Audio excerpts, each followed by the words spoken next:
জোরে বলেন হবে। আমি মুর্শিদাবাদ থেকে এসেছি, আমার ভাষা বুঝতে পারছেন তো? অসুবিধা হয় না তো? অতএব আওয়াজ নয়,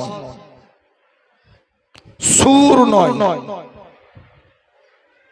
কথা কিছু শোনার নিয়তে বসুন। কি বুঝলেন? সারা রাত জলসা শুনলেন,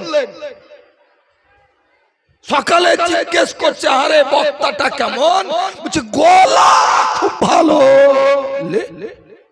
সারা রাতে আপনি ওইটাই শুনলেন, ওইটাই দেখলেন। তওবা তওবা তওবা। আল্লাহ যেন ওই বালা থেকে সকলের হেফাজত করেন, বলেন আমিন। छोड़ो मुझको जाना है,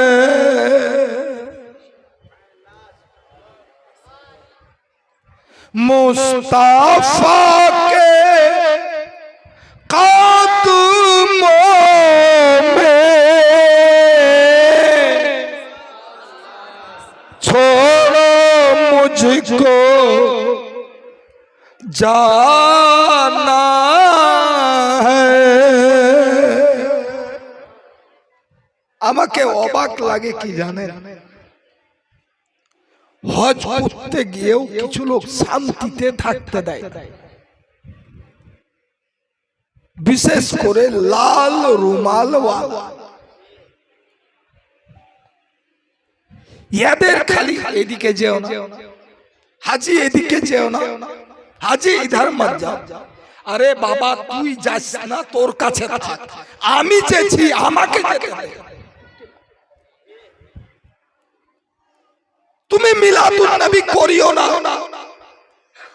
তোমাকে তো ব্যাকআপটা করতে চাইনি, কিন্তু আমাকে কেন বাধা দিচ্ছ? প্রশ্ন তো এই জায়গায়। তুমি দরুদ পড়িও না,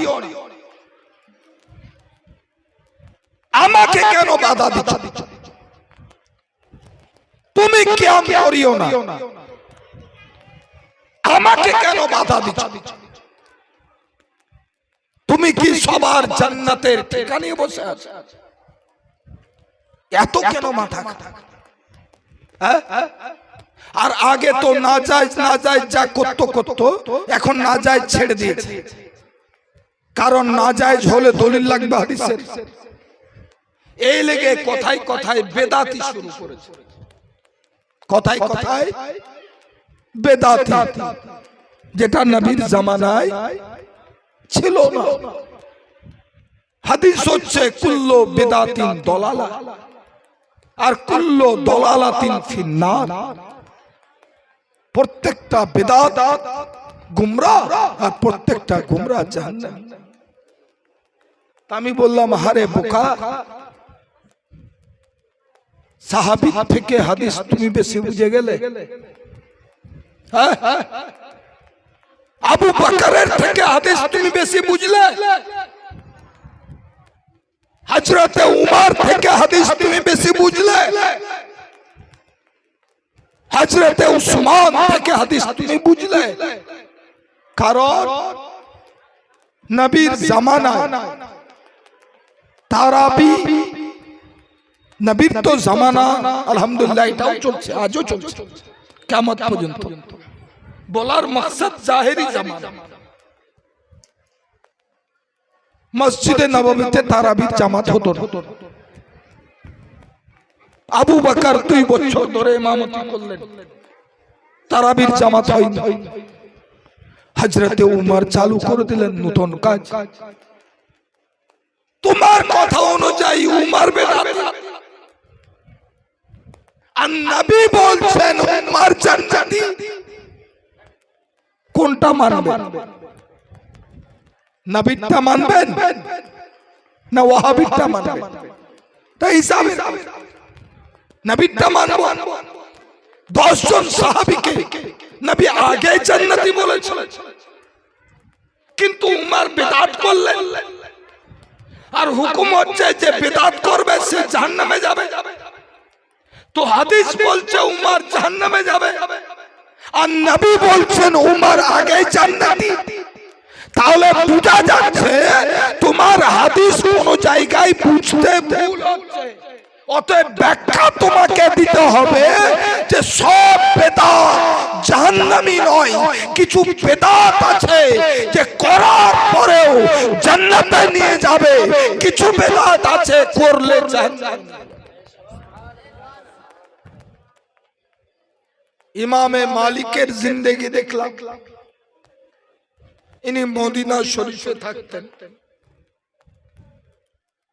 কত আশিকে রাসূল জানেন, মদিনাতে থাকতেন তো কোনোদিন চপ্পল পরে বেড়াতেন না, জুতা পরে বেড়াতেন, খালি পায়ে বেড়াতেন সারা রাত।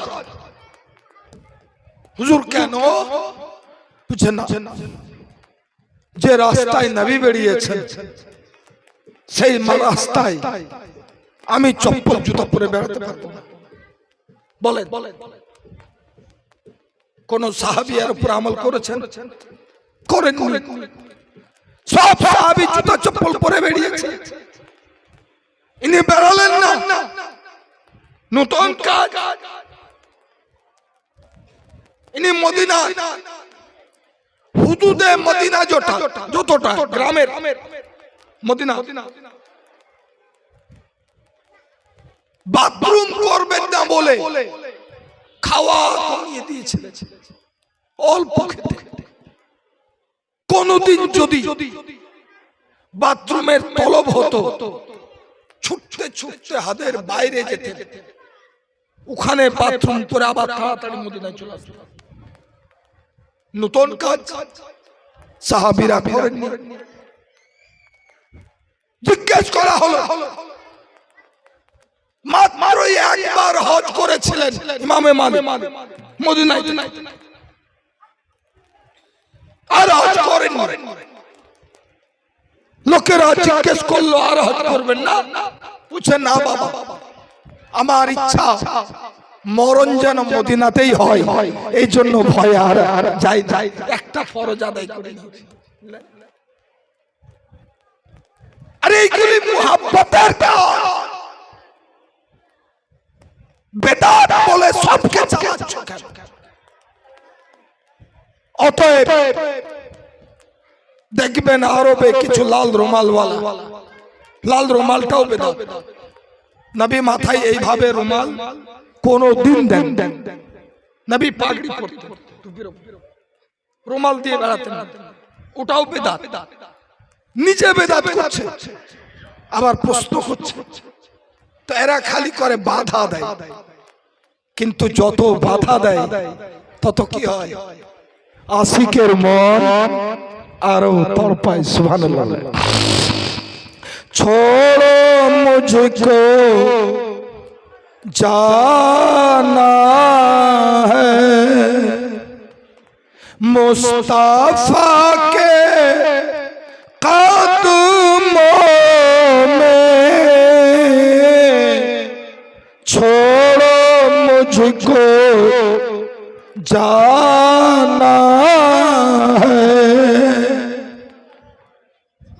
छोड़ो मुझको जाना है मुस्तफा के कदमों में, अपना घर बनाना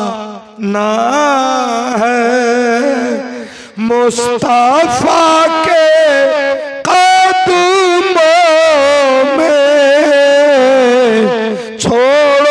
मुझको जाना है।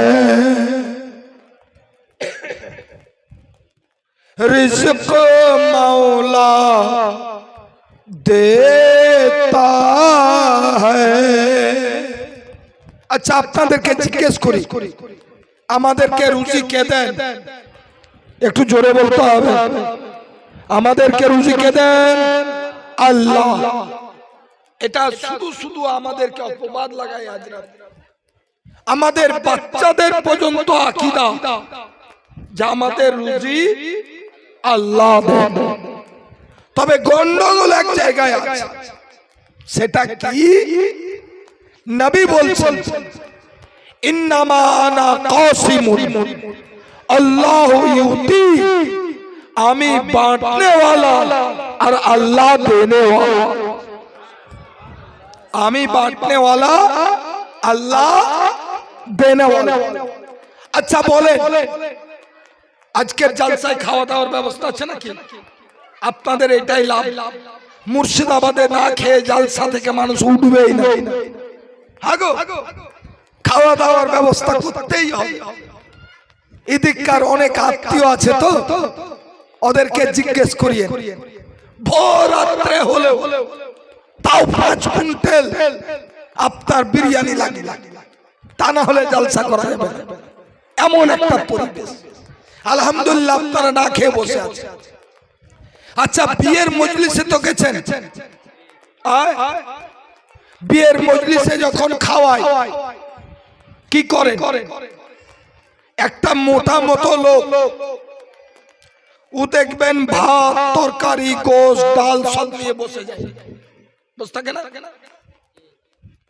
বলে অর্ডার করে লে বালতি ভর, চলনি চল। একজনকে ভাতের বালতি, একজনকে ডালের বালতি, একজনকে সবজির বালতি, আর খুব যে চালা ওকে দেয় গোশতের বালতি নাকি?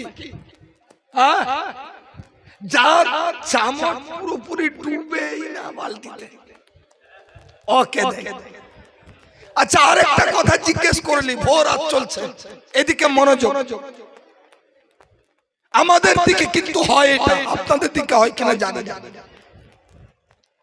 যখন কোন ছেলের আব্বা মেয়ের বিয়ের ডেট করতে আসে তো জিজ্ঞেস করে সব ফাইনাল ডেট, বলো 15 তারিখ। তো মেয়ের আব্বা জিজ্ঞেস করে বিহাই বরযাত্রী কটা আসবে? বলে না, বলে 50টা। মেয়ে ছেলে আমাদের দিকে বলে ডুলি বিবি, আপনাদের কি বলে? ডুলি বিবি বলে। আলহামদুলিল্লাহ। ডুলি বিবি কটা আসবে? বলে 20টা। কটা হলো? 70টা। এখন ফোনের যুগ, গরু কিনতে যাবে তাও একবার বিহাইকে ফোন করে, বিহাই বরযাত্রী ভাড়া কমা হবে নাকি? তো বলেন গরু কিনতে এসছি। তো বলছে কি জানেন, বিহাই মুসলমানের জবানে একটাই, 50টা বরযাত্রী বলেছি, 20টা ডুলি বিবি, একটা বেশি যাবে না। কিন্তু যেদিন এসছে সেদিন দেখছে 150টা। আপনাদের হয় এদিকে? হয়? পিছনে লোককে বলছি হয় আপনাদের? বলেন মেয়ের বাবার মাথা ব্যথা হবে কি হবে না? কারণ চালটা কালুর দোকানে 2 বস্তা নিয়ে নেব, আলুটা ফুলুর দোকানে 2 বস্তা নিয়ে নেব, ডালটা লালুর দোকানে 10 কেজি নিয়ে নেব। কিন্তু দুপুর বেলায় গোশতটা কোন খালুর দোকানে নেব? হবে কিনা? টেনশন। এই কারণে যার হাতে গোশতের বালতি দেওয়া হয় না, খুব হিসাব করা লোককে দেওয়া হয়, ওর বালতিতে চামচ পড়বেই না, এইরকম লোককে দেওয়া হয়। বললাম ভাই জবান ঠিক রাখেন। নবী বলছেন জবানের হেফাজত করো, যে জবানের হেফাজত করে না তার ইবাদত দরবারে ইলাহিতে কবুল হয়। হলাহল মিথ্যা কথা বলবে, আর আগে কাতারের মুসল্লি হবে, মাপ পেয়ে যাবে। এই রোগ গায়ে আছে কি নাই? হুয়া দিতে হবে, এই রোগকে দূর করো। নবী বলছেন ইবাদত কবুল করার জন্য দুটো জিনিস খুব দরকার। একটা হচ্ছে সিদক কাল, আর একটা হচ্ছে রিজক হালাল। হালাল রুজি খান, সত্য কথা বলেন, ইবাদতের মিঠাস পাবেন, ইবাদত আল্লাহর দরবারে কবুল হলো। তো খাবার নিয়ে যাচ্ছে, ভাত চললো, পানি চললো, ডাল চললো, সবজি চললো, গোস্ত যে বললাম 2 পিস করে দিচ্ছে। ওদিকে যেছে এইদিকে নাই, এইদিকে আসছে ওদিকে নাই। আর কিছু লোক বিয়েতে নিয়ত করে যায় যে আজকে ভাত খাবো না রে, দাওয়াত যখন পেয়েছি তো গোস্ত।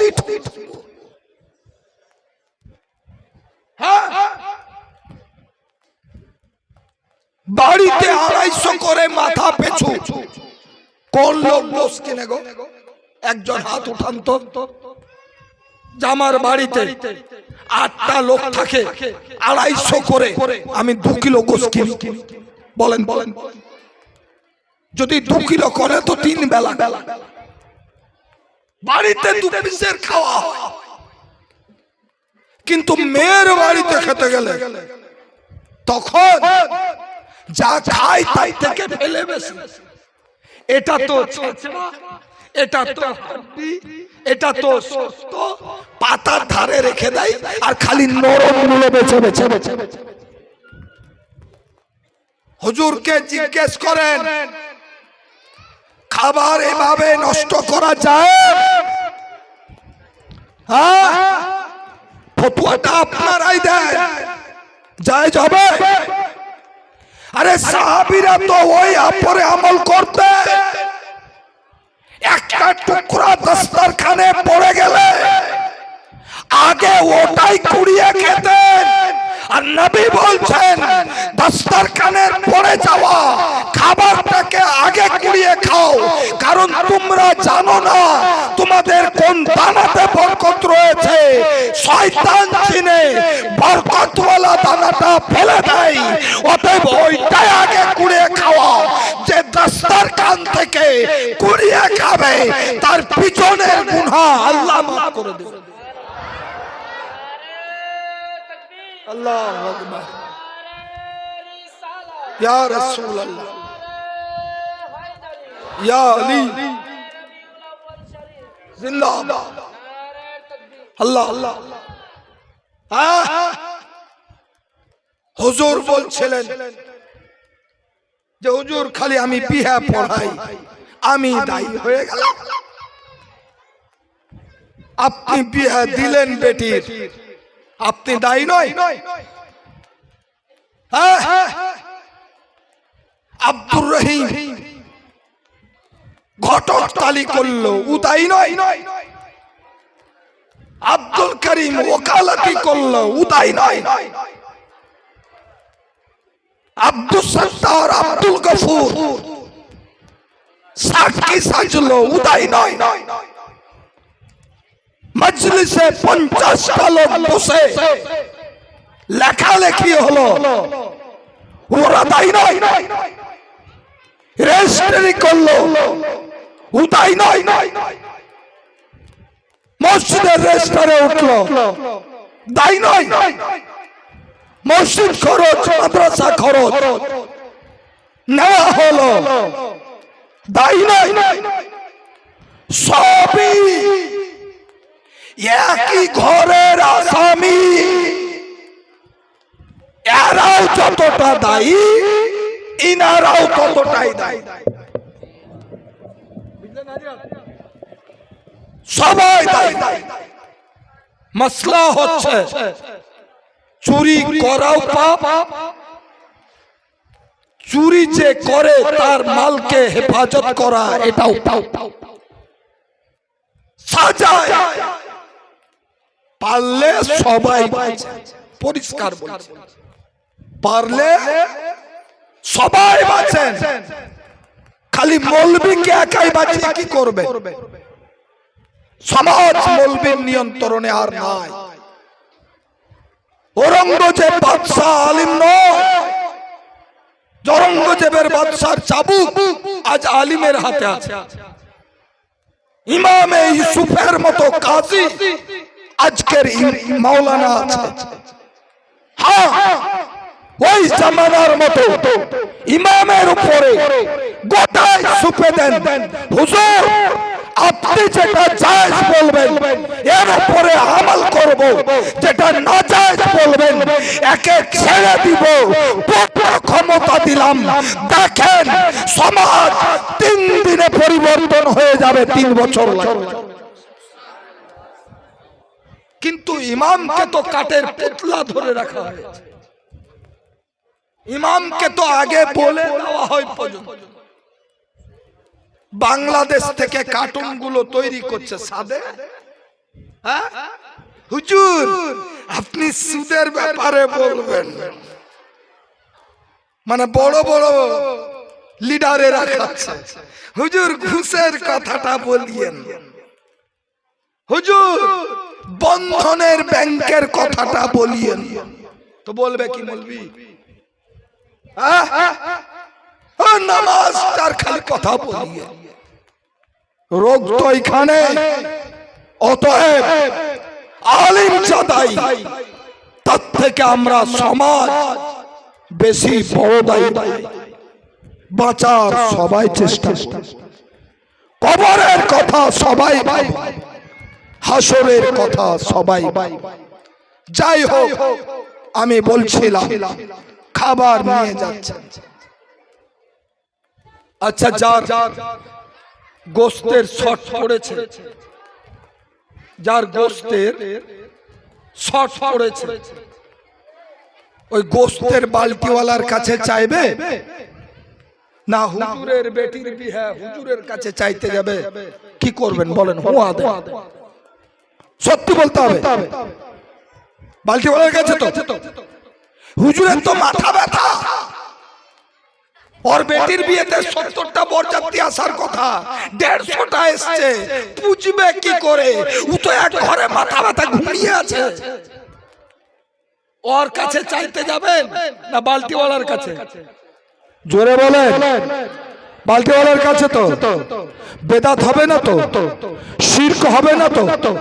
হ্যাঁ হবে না। এখন কোন খ্যাপা যদি হয় এই রকম এসে জিজ্ঞেস করছে, একদম হুজুরের কাছে চলে গেছে, হুজুর কার বেটির বিয়ে? বলে আমার বেটির বিয়ে। গরু কে কিনেছে? বলে আমি কিনেছি। চাল ডাল কে কিনেছে? বলে আমি কিনেছি। প্যান্ডেল কে করেছে? বলে আমি করেছি। তো যে গোস্ত বিলি করছে ও কেন দলালি করছে?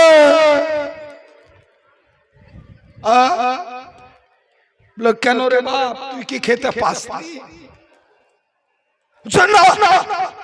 আমি ওর কাছে নিব না। কেন? বলে মালিকের কাছে নিতে হবে, ইয়ার কাছে নিলে শিরিক হয়ে যাবে, বেদাত হয়ে যাবে। কি গো হবে না তো? কথা বুঝতে পারছেন আপনারা? বুঝতে পারছেন? একবার বলেন ইয়া রাসূলুল্লাহ, 2 হাত তুলে বলেন ইয়া রাসূলুল্লাহ। যেগুলি কাটার কেটে গেছে, যেগুলি সোনার বসে আছে, কারণ 12টার পর সবাই থাকে না, এটা আমাদের জানা আছে। এই লেগে সবে কাদরে সবে বারাতে দোয়া করি, আল্লাহ প্রধান বক্তা করি। কি বলেন?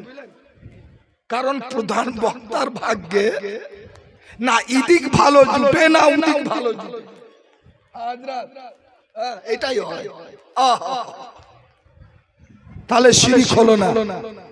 গোস্তের ওয়ালার কাছে এলেন। আমার আল্লাহ বলছেন, ও আমার বান্দা শুনে নাও, আসমান আমি তৈরি করেছি, জমিন আমি তৈরি করেছি, জান্নাত আমি তৈরি করেছি, জাহান্নাম আমি তৈরি করেছি, ফেরেশতা আমি তৈরি করেছি, মানব আমি তৈরি করেছি, জিন আমি তৈরি করেছি। আপনার জমিন, আসমান, চন্দ্র, সূর্য, জান্নাত, জাহান্নাম, এক কথায় সমস্ত জিনিসকে আমি আল্লাহ তৈরি করেছি।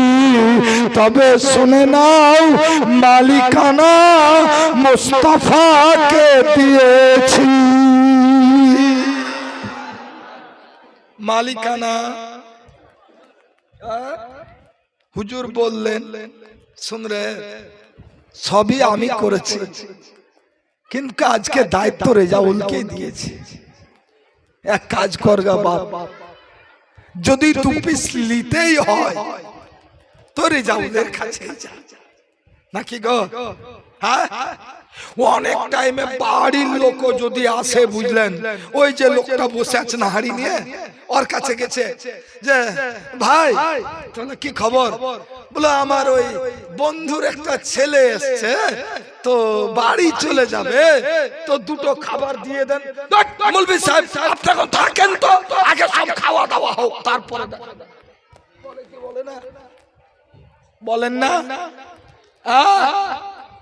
তাহলে আল্লাহ বলছেন, শোন, মাওলানা সাহেব যেমন সবই ব্যবস্থা করেছে, কিন্তু মালিকানা আজকে রেজাউলকে দিয়েছে।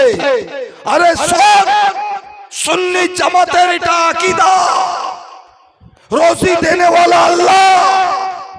সুন্নি জামাতের এটা আকীদা, আমাদের খালিক আল্লাহ, আমাদের মালিক আল্লাহ। জান্নাত তৈরি করেছে আল্লাহ, জান্নাত তৈরি করেছে আল্লাহ।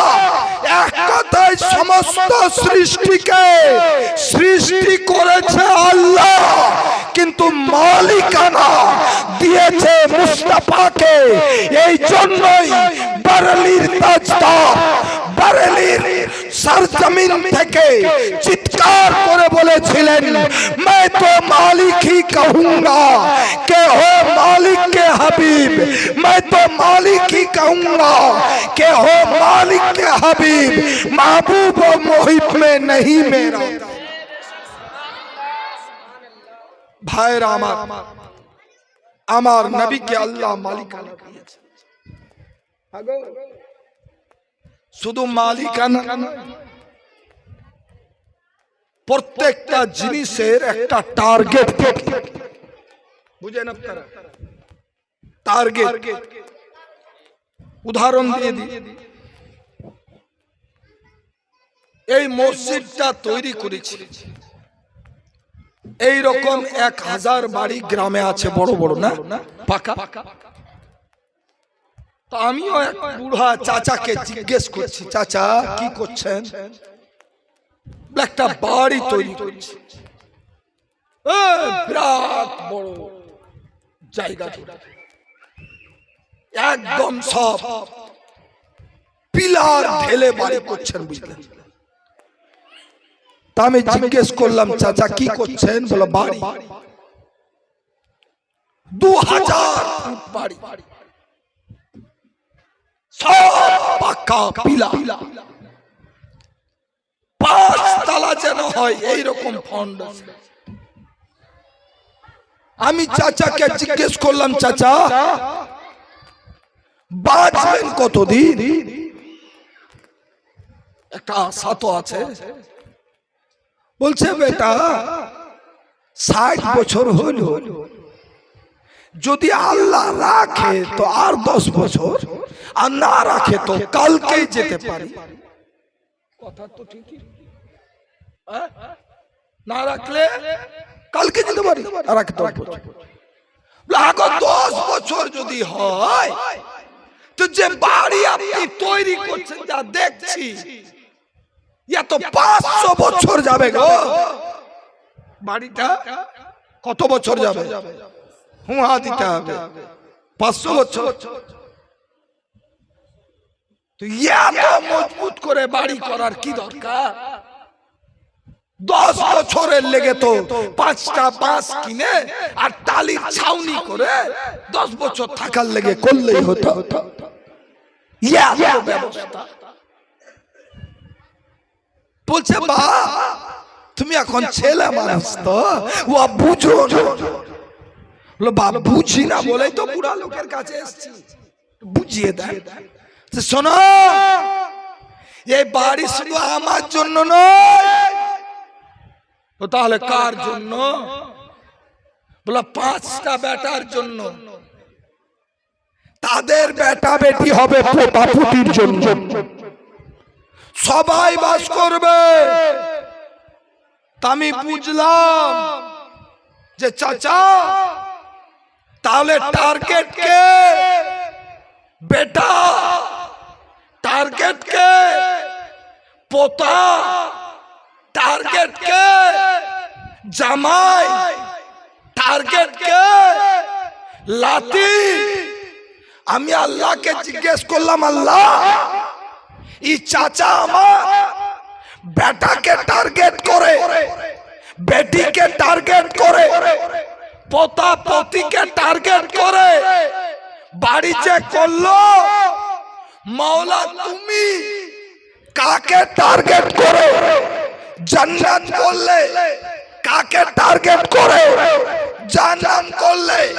কাকে টার্গেট করে আসমান করলে? কাকে টার্গেট করে জমিন করলে? তো আল্লাহ বলবেন শোন, তোর যেমন টার্গেট বেটাকে ভালোবাসিস বলে বেটার জন্য বাড়ি গাড়ি করলি, তোর যেমন টার্গেট বেটিকে ভালোবাসিস বলে বাড়ি গাড়ি করলি। আরে আমার টার্গেট হচ্ছে মুস্তাফা। আমি যা করেছি মুস্তাফার জন্য করেছি। আল্লাহু আকবার, ইয়া রাসূলুল্লাহ জিন্দাবাদ। বাহ, তাজুশ শরিয়া, তাজুশ শরিয়া। আল্লাহ একটা মশলা বলে পড়ে গেছে, হাজরাত এটাও বলে দিবে। আজকাল কি হয় জানেন? ছোট খাটো হুজুর থাকলে ডাইসে বসার পাবলিক তো দূর কিনার মৌলবি পাওয়া যায়।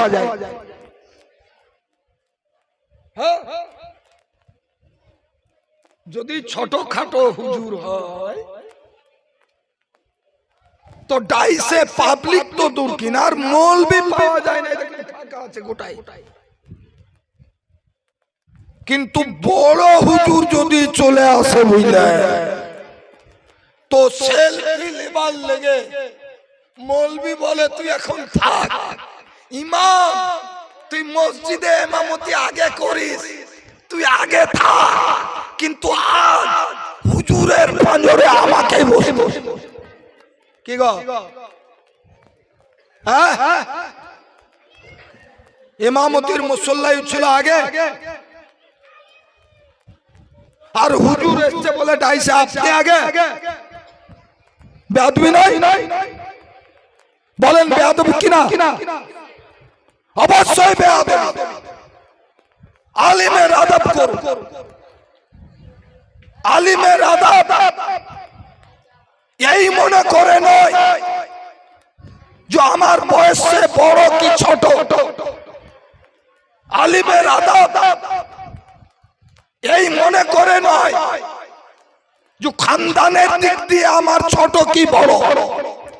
আলিমের আদব এই মনে করে নয় যে টাকাওয়ালা কি গরিব।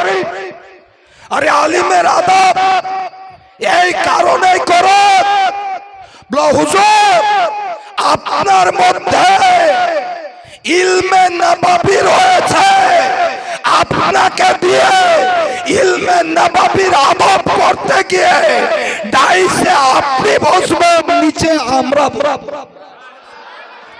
এটা কথা বুঝতে পেরেছেন? ইমামে মালিক